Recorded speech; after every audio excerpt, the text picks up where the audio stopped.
It's a wild world out there, but some worlds are even wilder.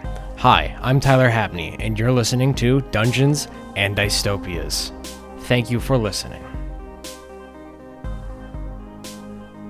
Hello and welcome to yet another episode of Dungeons and Dystopias. I am your game master and host, Tyler Hapney.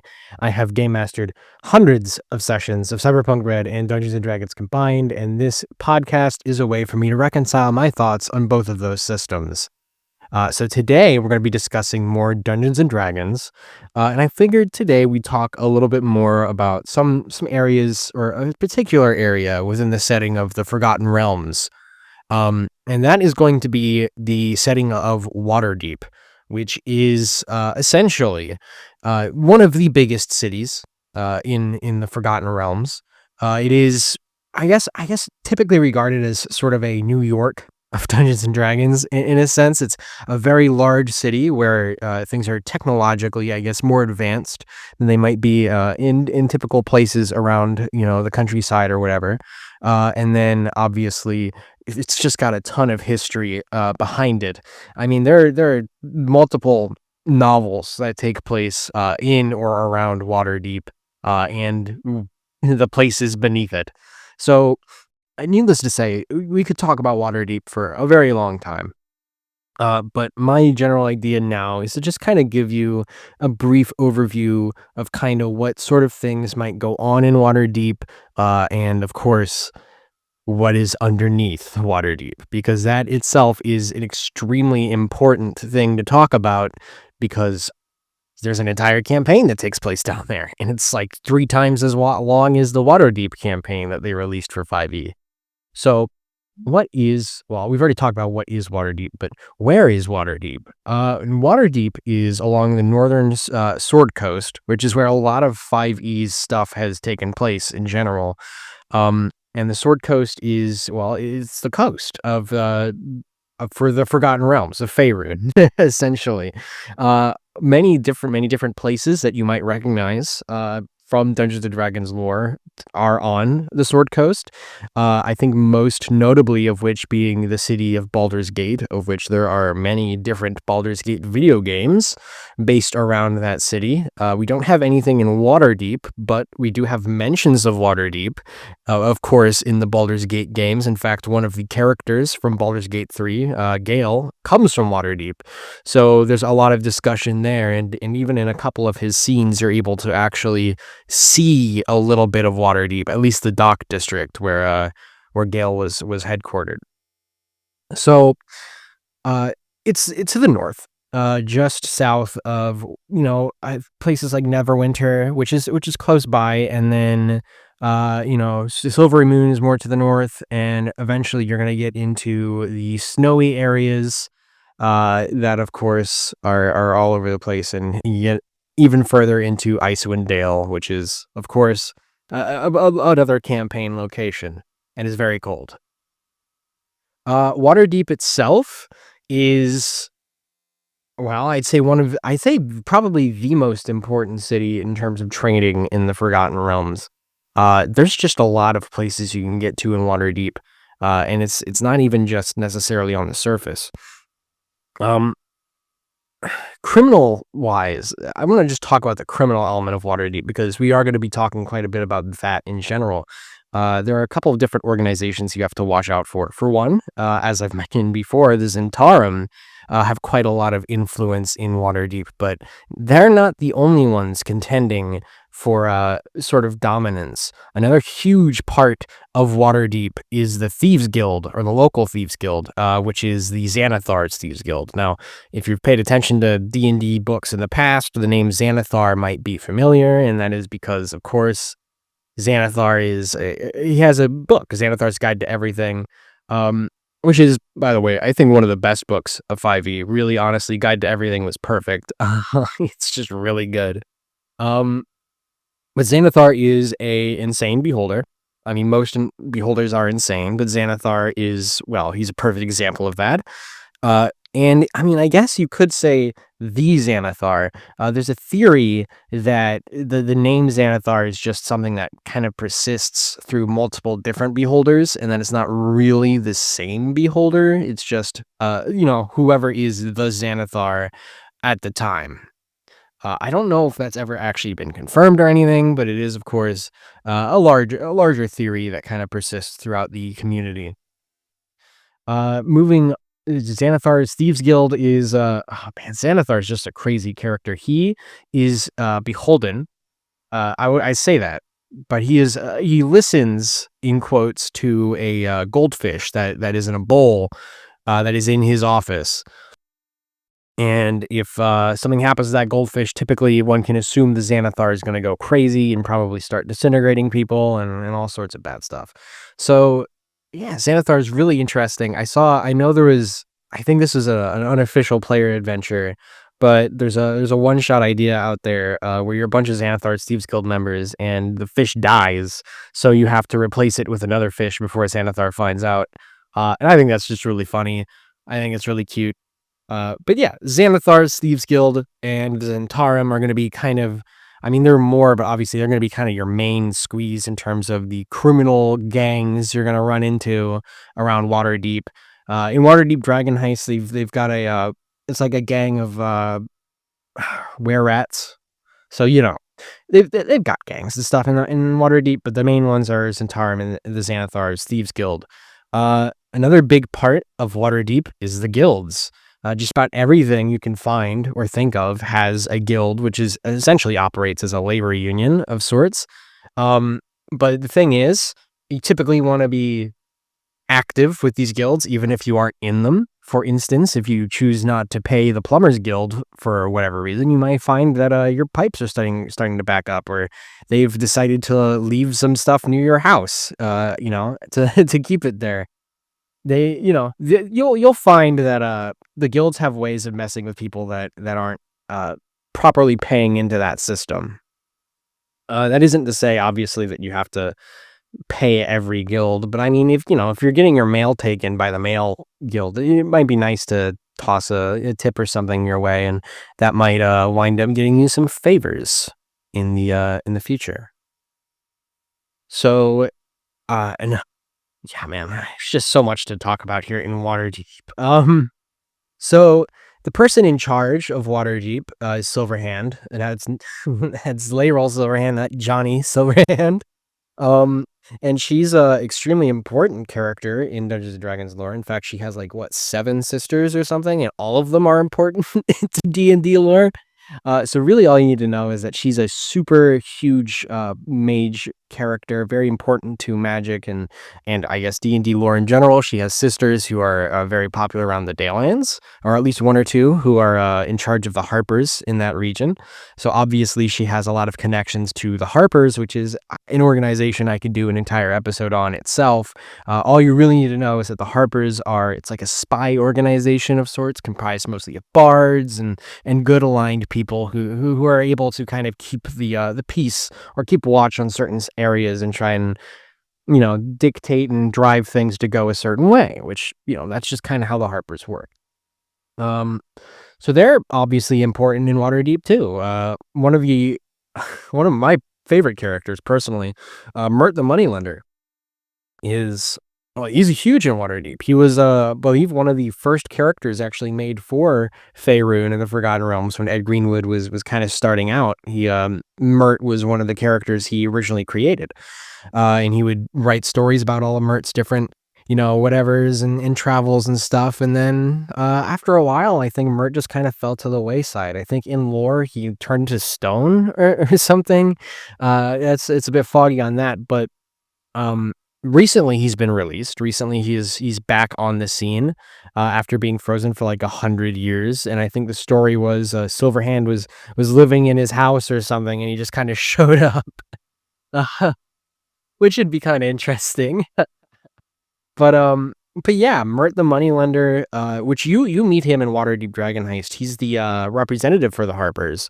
So obviously we've got another super important lore character that calls Waterdeep home that you can very easily run into if you're running your group through Waterdeep Dragon Heist.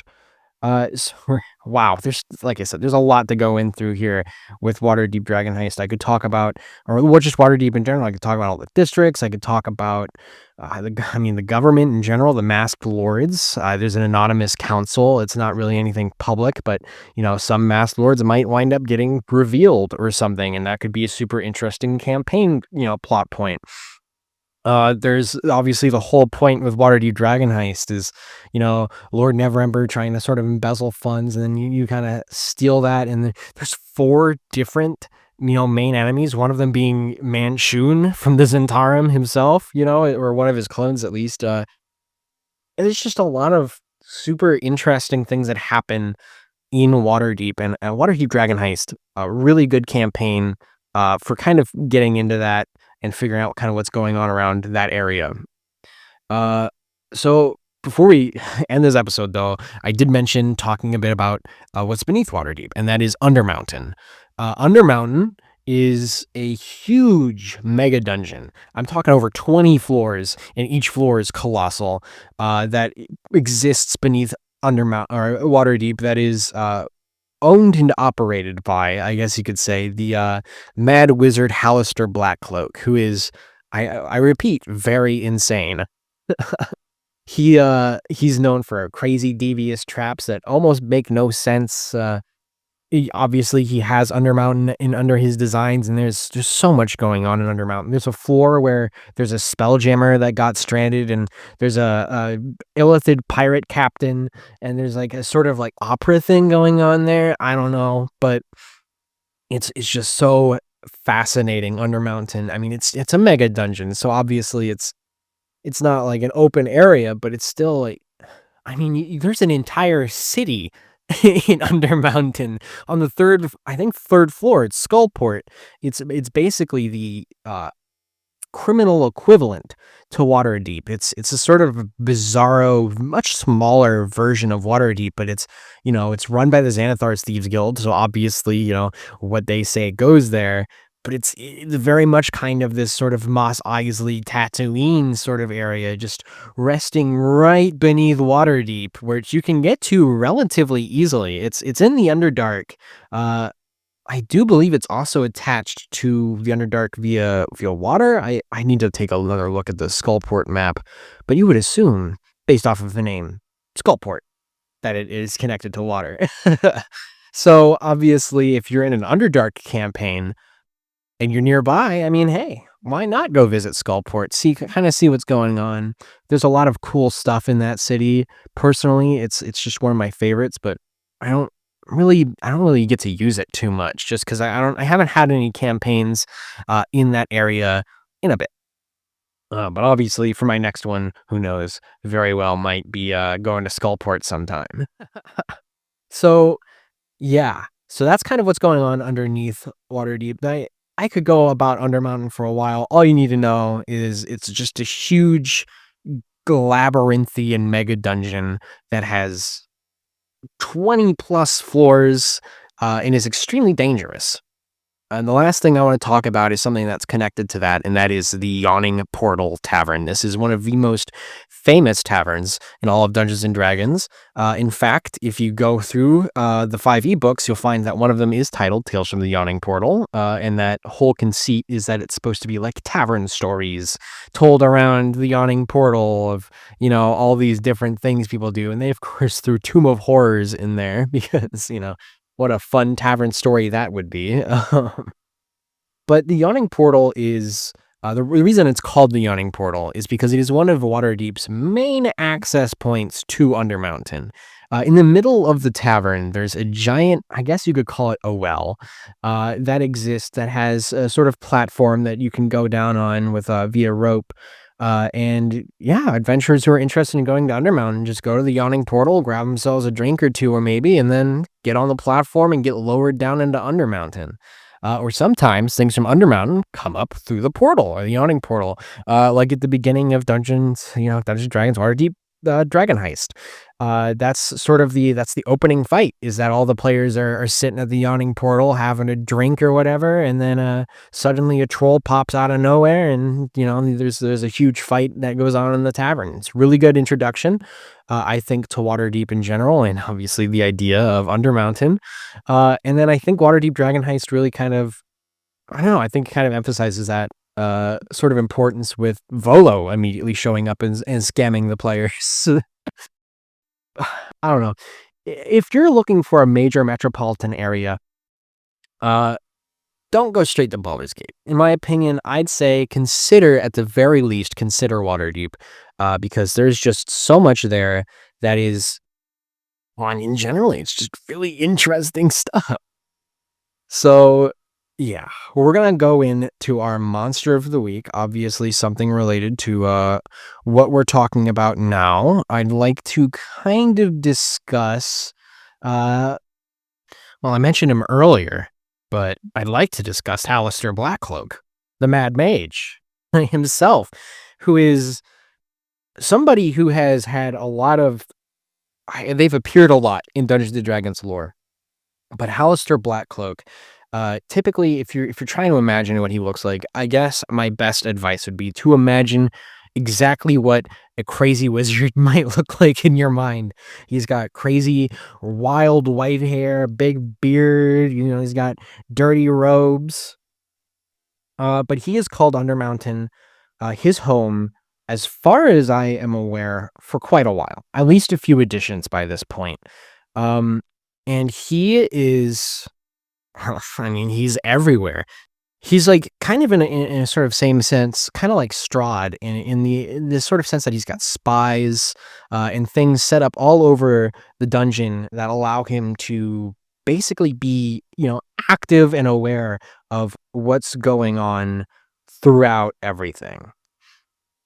So he, like I said, kind of like Strahd in that sense. Uh, he has secret passages. He has his own sort of communication and travel network all throughout Undermountain. So really, honestly, he can kind of be anywhere at any time because he knows the place like the back of his hand. It says here that Hallister himself is actually very serious about the in-universe game Ninepin, which is, of course, he plays at a tavern of the Growling Grog House, which says it's a tavern deep in Undermountain, but I can pretty much just assume that's probably in Skullport, just by the name and by the fact that it is a tavern. He has such a long history.